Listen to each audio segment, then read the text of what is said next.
मध्य प्रदेश में विधानसभा चुनाव अब अपने चरम पर पहुंच गए हैं। जहां कांग्रेस ने अपना वचन पत्र जारी किया है तो वहीं बीजेपी का घोषणा पत्र आना बाकी है। इस घोषणा पत्र में कांग्रेस ने कई वचन दिए हैं, वहीं इन वचनों पर बीजेपी ने आरोप लगाते हुए कहा कि ये सब झूठ का पुलिंदा है। जिस तरह कमलनाथ सरकार ने अपनी सरकार में झूठे वादे कर लोगों को बरगलाया है, इस बार क्या है कांग्रेस का वचन पत्र, इस पर हमारे संवाददाता राशिद खान की खास रिपोर्ट। चुनावी समर 2023 स्टार्ट हो चुका है। नागदा खाचरोद से जो प्रत्याशी हैं कांग्रेस, बीजेपी, आम आदमी पार्टी और वहीं निर्दलीय प्रत्याशी मैदान में उतर चुके हैं। प्रचार जोरों पर है। जहां कांग्रेस ने अपना वचन पत्र दिया है, वहीं अभी बीजेपी का घोषणा पत्र आना बाकी है। कांग्रेस के वचन पत्र पे हम यहाँ हमारे साथ यहाँ बात करने के लिए है जितेंद्र जी। जितेंद्र जी, कांग्रेस का वचन पत्र आया है, तकरीबन 1200 पॉइंट के ऊपर है जो मेन है, तो आपको क्या लगता है उसमें आप किस तरह से उस वचन पत्र को देख रहे हैं कि विकास के लिए जो 1500 रुपए महिलाओं के लिए देंगे, एजुकेशन के लिए 500 रुपए और अलग अलग तरह के गैस की टंकी 500 रुपए, तो आप उसको कैसे देखें? सर्वप्रथम तो मैं यही बोलूँगा कि कांग्रेस की नीति भी खराब है और नीयत भी खराब है। सारी योजनाएं लगभग भारतीय जनता पार्टी के माध्यम से चल रही है जनता के बीच में। बहनों को भी 1250, गैस के सिलेंडर में भी 200 कम करे हैं, विधवा पेंशन और अन्य जितनी भी प्रकार की एक जीवित योजनाएं हैं जनता के लिए, वो भारतीय जनता पार्टी के माध्यम से केंद्र सरकार भी दे रही है। अब अगर सरकार 200 रुपए की आप बात कर रहे हैं कि 200 रुपए कम करे, तो ये सिर्फ चुनावी माहौल में कम किए जाते हैं, ऐसा नहीं, उसके चुनाव के अलावा तो कभी कम किए जाते नहीं है। ऐसा नहीं है। भारतीय जनता पार्टी ऐसा दल है कि उसने चुनाव के अलावा भी काम किया है। अगर गैस की टंकी की बात कर रहे हैं आप, तो चुनावी में गैस की टंकी कम की है, तो कहीं ना कहीं हम झूठी घोषणाएं नहीं करती है ना। हम कल से आज 500 रुपए की बोल रहे हैं कि 500 रुपए में देंगे, तो ऐसा संभव नहीं है। अब आप कर्ज लेते जाओगे और जनता को गुमराह करोगे, झूठी घोषणाएं करोगे, उसका कोई फायदा नहीं है। अगर लाडली बहना की बात करें तो लाडली बहना में 1000 रुपए, 1250 रुपए, तो कहीं ना कहीं सरकार ने कर्ज लेके दिया हुआ, ये तो मामा जी बोला है। ऐसा कुछ नहीं है। कर्ज सरकार चलाने के लिए कहीं ना कहीं हमें शासन से, बैंकों से कहीं ना कहीं लेना पड़ता है।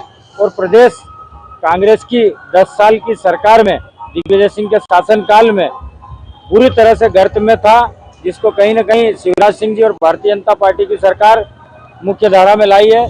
और आज ये प्रदेश बीमारू राज्य से प्रगतिशील राज्य की ओर अग्रसर है। अभी जो वचन पत्र हैं उसके लिए आप क्या कहना चाहेंगे? झूठी घोषणाएं हैं, वचन पत्र उनका आश्वासन है केवल, और उसको वो वचन पत्र के रूप में प्रेषित कर रहे हैं, लेकिन वो मेरी नजर में झूठ पत्र है। कमलनाथ जी जैसे राष्ट्रीय नेता हैं, जिनकी गंभीर विचार, उन्होंने पूरे प्रदेश से पब्लिक से जाके सुझाव मांगे थे, उसमें 9000 सुझाव आए थे। उन्होंने उसमें से 1200 सुझावों को अपने इसमें घोषणा पत्र में लिया है। इसमें T20 सुझाव, उन्होंने 20 सुझाव ऐसे हैं जो बिल्कुल प्रमुखता से लागू करेंगे वो। और उनकी सोच बहुत मतलब आगे की सोच है, बहुत गंभीर व्यक्ति है कमलनाथ जी, जो हमारे प्रदेश के मुख्यमंत्री बनने जा रहे हैं।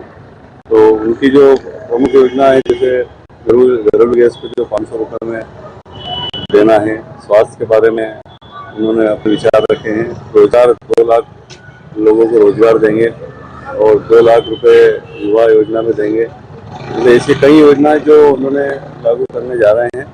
और 20 साल से जो भारतीय जनता पार्टी की सरकार, उससे त्रस्त पूरी मध्य प्रदेश की जनता हो चुकी है। और मध्य प्रदेश में कमलनाथ जी की सरकार बनने जा रही है। सभी मीडिया और सभी सर्वे इसमें महत्वपूर्ण रोल अदा कर रहे हैं और सभी बता रहे हैं कि जैसे बीजेपी का साफ तौर से आरोप है कि जो 2 लाख रुपए पिछले बार वचन पत्र में कहा था कि 2 लाख रुपए किसानों का कर्जा माफ होगा, लेकिन उनका आरोप है ऐसा कुछ हुआ ही नहीं। नहीं, सबको मिले, ऐसा कोई आरोप गलत है उनका, सभी को मिल रहे हैं। और 13 महीने बाद फिर वापस 13 महीने बाद जो सरकार गिर गई थी, वहाँ तक सभी को पैसे पूरे मिले हैं। कोई भी किसान ऐसा बोल नहीं सकता। लगातार जिस तरह से कांग्रेस ने अपना वचन पत्र जारी किया है, लेकिन बीजेपी का अभी तक कोई घोषणा पत्र जारी नहीं हुआ, तो क्या रीजन है कि बीजेपी ने अभी तक अपना घोषणा पत्र जारी नहीं किया जबकि कांग्रेस का वचन पत्र आ गया? नहीं, हमारे संगठन भारतीय जनता पार्टी के जो भी संगठन के लोग हैं अपने वचन पत्र पूरे उनके हिसाब से तैयार होंगे। कांग्रेस का वो उनके हिसाब से कर रहे हैं। बीजेपी जो संगठन है वो जारी करेंगे। जो घोषणा पत्र की अगर बात करें तो कांग्रेस ने कहा कि हम 2 लाख बेरोजगारों को रोजगार देंगे, तो आपको लगता है बीजेपी की जो घोषणा पत्र जारी होगा उसमें इस तरह की कोई योजना आएगी? बराबर रोजगार के लिए हर पल देखते हैं। शिवराज सिंह जी ने रोजगार के लिए सबको युवाओं को आगे बढ़ाने के लिए पहले भी सिखाओ कमाओ योजना चालू करी है।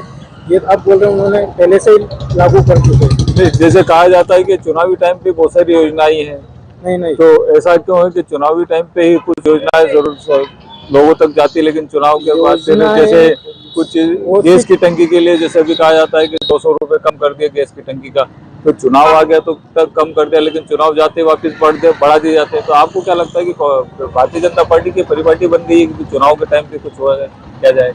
नहीं, वो परिपाटी ने ये योजना जो भी है सब चलेगी। पहले 15 महीने की सरकार में सारी योजनाएं जो भी थी उन्होंने बंद कर दी थी, उनको वापस परिपक्व कर रहा है उन्होंने। और ये तो 500 बोले हमने 450 दे दिए हैं।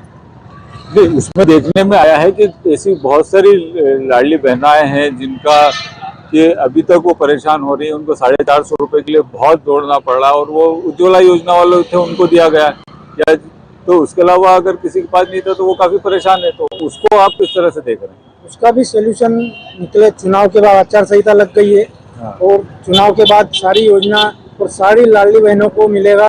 ये आपको कैसा लगता है कि अब जो आपका घोषणा पत्र आएगा वो किस तरह का होना चाहिए? बहुत अच्छा घोषणा पत्र आएगा, सारे विकास कार्यों को लेके, सारे युवाओं को लेके। तो कांग्रेस के वचन पत्र को आप किस तरह से देखते हैं? कांग्रेस का तो झूठा पिटारा है।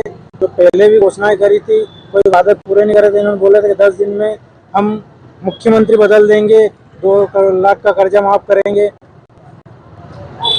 हाँ राठी जी, वही बीजेपी से लखन गुजर तक तो आपने देखा कि आरोप प्रत्यारोप का दौर यहाँ पर लगातार चालू है। जहाँ कांग्रेस ने अपना वचन पत्र जारी कर दिया है, कांग्रेस के वचन पत्र में जहाँ 2 रुपए किलो गोबर लिया जाएगा, 2 लाख नौकरियों की घोषणा की, मध्य प्रदेश की आईपीएल की टीम बनाने की घोषणा की, वही अभी बीजेपी से अभी घोषणा पत्र जारी होना बाकी है। बीजेपी के जहाँ नेताओं का कहना है साफ तौर से कि कहीं ना कहीं ये जो है घोषणा पत्र एक झूठ का पुलिंदा है और जिस तरह से पिछली बार एक वचन पत्र निकाला गया था उस वचन पत्र में भी कहीं ना कहीं किसानों के साथ एक छलावा हुआ था। ये उनका सीधा आरोप है। जो 2 लाख रुपए जो माफ होने थे वो माफ नहीं हुए कर्जा, लेकिन अब ये देखने वाली होती है वचन पत्र वर्सेस घोषणा पत्र, दोनों आपस में आगे 2023 के चुनाव में क्या रंग लाते हैं, कमलनाथ या बीजेपी की नई टीम। धर्म